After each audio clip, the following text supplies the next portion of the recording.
সাম্প্ৰতিক বানৰ ফলত ভয়াৱহভাৱে ক্ষতিগ্ৰস্ত হোৱা উজনি অসমৰ শিৱসাগৰ, চৰাইদেউ, নাজিৰা বানাক্ৰান্ত বানপীড়িত ৰাইজৰ বাবে যোৰহাট জিলা বিজেপি পূব যোৰহাট মণ্ডলৰ উদ্যোগত আজি যোৰহাট জিলা বিজেপি সভাপতি শান্তনু পূজাৰী, পূব যোৰহাট মণ্ডলৰ সভাপতি দিগন্ত চুতীয়াসহ কেইবাখনো বুথৰ বহুদলীয় কাৰ্যকৰ্তাই কাপোৰ আৰু কিতাপ পত্ৰ লৈ ৰাওনা হয়।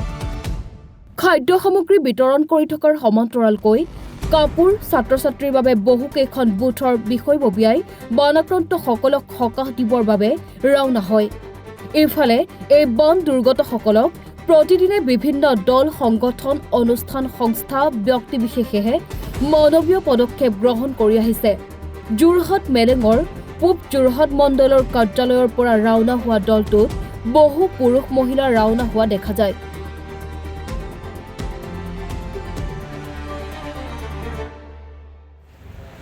ভাৰতীয় জনতা পাৰ্টিৰ পূব যোৰহাট মণ্ডলৰ কাৰ্যকৰ্তাসকলে আজি আমাৰ শিৱসাগৰ জিলাৰ নাজিৰা সমষ্টিৰ বান বিধ্বস্ত অঞ্চলত বান সাহায্য বিতৰণ কৰিবৰ কাৰণে এক প্ৰচেষ্টা চলাই আগবাঢ়িছে আৰু মই সেইকাৰণে আমাৰ পূব যোৰহাট মণ্ডলৰ সভাপতি দিগন্ত চুতীয়া প্ৰমুখ্যে ইয়াৰ প্ৰতিগৰাকী কাৰ্যকৰ্তাক মণ্ডলত থকা আমাৰ জিলাৰ মৰ্চাৰ ৰাজ্যিকৰ যিসকল বিষয়ববীয়া আছে, নিৰ্বাচিত জনপ্ৰতিনিধি আছে, সকলোকে আন্তৰিক ধন্যবাদ আৰু কৃতজ্ঞতা জনাইছোঁ। বুথ পৰ্যায়ৰ পৰা মণ্ডল পৰ্যায়লৈ জিলা পৰ্যায়লৈ প্ৰতিগৰাকী মণ্ডলৰ কাৰ্যকৰ্তাই ইয়াত সহযোগিতা আগবঢ়াইছে। আৰু ভাৰতীয় জনতা পাৰ্টি আচলতে এটা সমাজৰ লগত জড়িত হৈ থকা সংগঠন। ই কেৱল নিৰ্বাচনমুখী ৰাজনৈতিক দল নহয়, সেৱাই সংগঠন এই মূল মন্ত্ৰ সাৰোগত কৰি আমি বিগত ক'ভিডকালীন সময়ৰ পৰাই ৰাইজক সহায় সহযোগিতা কৰা বা আমাৰ কাৰ্যকৰ্তাসকলে সদায় সমাজৰ লগত জড়িত হৈ থকা বিভিন্ন কাম কাজত থাকে। আৰু এইবাৰ বানপানীত আমাৰ কাৰ্যকৰ্তাসকলে প্ৰত্যেক ঠাইতে, বিশেষকৈ এই 4খন জিলাত বিশেষভাৱে তেখেতলোকে সেৱা বা জৰুৰীকালীন সহায় সহযোগিতা বানপীড়িত ৰাইজৰ বাবে আগবঢ়াইছে। যোৰহাট জিলাতো কিছু পৰিমাণে আমি এইবাৰ যিহেতু বানত ক্ষতিগ্ৰস্ত হৈছে, তাৰ মাজতে আমাৰ পূব যোৰহাট মণ্ডলৰ কাৰ্যকৰ্তাসকলে আজি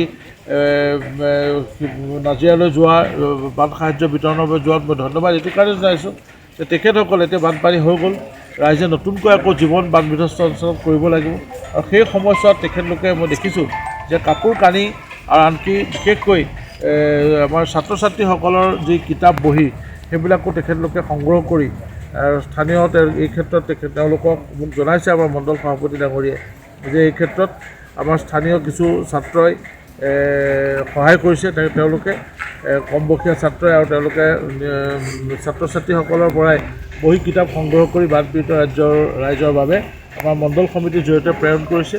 আজি আমাৰ এনেদৰে কিতাপ, বহী, পেন বা লিখন সামগ্ৰী, পঢ়াৰ সামগ্ৰী আৰু লগতে বিচনাৰ কাপোৰ, বিচনা চাদৰ, বেডশ্বীট ইত্যাদি অন্যান্য কাপোৰ আৰু খাদ্য সামগ্ৰী কিছু পৰিমাণে লৈ আজি তেখেতসকলে যেনেদৰে আগবাঢ়িছে, যথেষ্ট পৰিমাণৰ সামগ্ৰী মই দেখিছোঁ তেখেতসকলে লৈ গৈছে আৰু মই তেওঁলোকক আন্তৰিক ধন্যবাদ জনাইছোঁ, কৃতজ্ঞতা জনাইছোঁ, লগতে শুভকামনা জনাইছোঁ যাতে অনাগত সময়ছোৱাত এনেদৰে সমাজৰ বাবে, ৰাষ্ট্ৰৰ বাবে কাম কৰিবলৈ তেখেতসকলে প্ৰেৰণা লাভ কৰে।